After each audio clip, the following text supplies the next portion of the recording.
bido nya n'Enugu Ukwu taa dị wee bụrụ ụbọchị ndị Enugu Ukwu nne ji awaji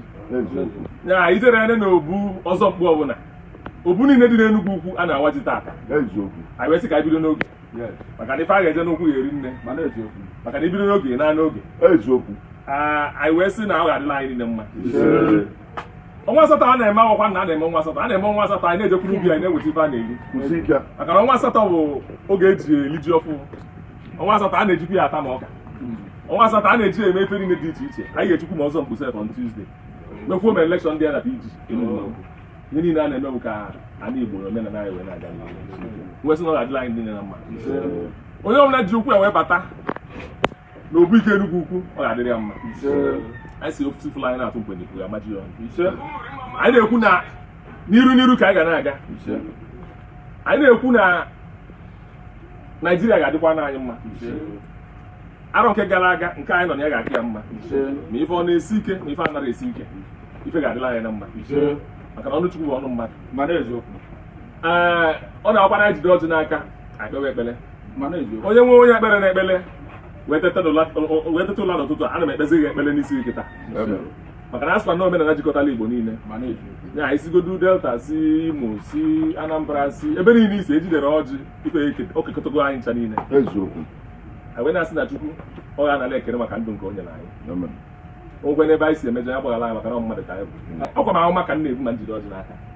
0 multiply by 1000 Chukwu nye 1000 ọ dị na-eme 0 ka ọ ga-awa onye enwe ife ị ga na-eme so that etinyezie nke Chukwu ya eweta ife niile ya na-eme gịnị na-aga n'ihu ọ ga-adịkwa na Naijiria mma dị ndị na-achị Naijiria dị ndị na-achị Anambra steeti mma a na-adịkwa ndọrọ ndọrọ ọchịchị onye ọrụ anyị enwekwa ebe ọ nọ mana ọkwa Chineke na-eme eze mmadụ ga-eme ife o ji bụrụ mmadụ mana onye Chukwu nyere ọtụtụ mana ọjọọ ka Chukwu chọrọ na-achị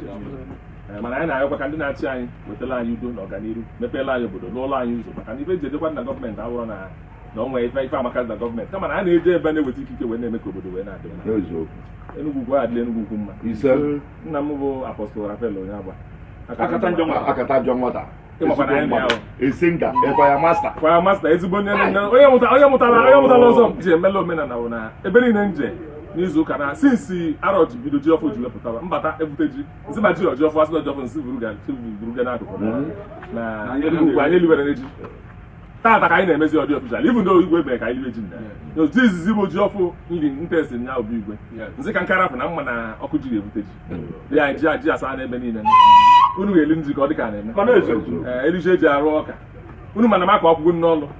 azụ na onye tọrọ ọfịa ga-eme gịnị onye wee iwe ya jee ka ọlụ adị ife ji aka ọlụ abụkwanụ ka unu fụ na Chukwu na-eme majik dị ife dị iche mmiri zoro ana iwere ife tinye n'ala mee gịnị ejere m n'ebe nka ọlụ ekwuwaligide na ya kịta ọka karịa ebe niile nsị nke unu bata ka mma ma onye chọrọ ọka ka nje lesi ya ọka na mma arụ nke unu ga-ata ata unu chọzi ama ọkịta lesi unu akwụkwọ biko onye lo ya chọọ ife ọ ga na-eme olu ya tinye something na ilu maka a na-etinye na akpa maka a na-etinye n'azụ ụlọ na arigbe ma arịra ma inine a ga na-eweta tefa ncha niile from azụ na iweta ị na-esi wee na ọka ha ncha niile organic a jere ebe a na-agbaji nya ebe a na-eme agrik show ebutecha ihe dị iche iche kpakwa amekwa ka ọ dị agha nsị mba na ebe ike Enugu Ukwu bata onye ọbụla bụ onye ọzọ mpụ si nwunye ofe ọkụkọ onye iwe ya ga-eme gịnị ha ga-echi ọzọ iwe ime gịnị ga-echi ọzọ ife ji ekwana ọzọ mgbe Enugu Ukwu n'ụlọ erika eji agba ọzọ mgbe erika wee na-asị na Chukwu ga-agọzi ọjị a gọzie ji a gọzie mmanya gọzie azụ a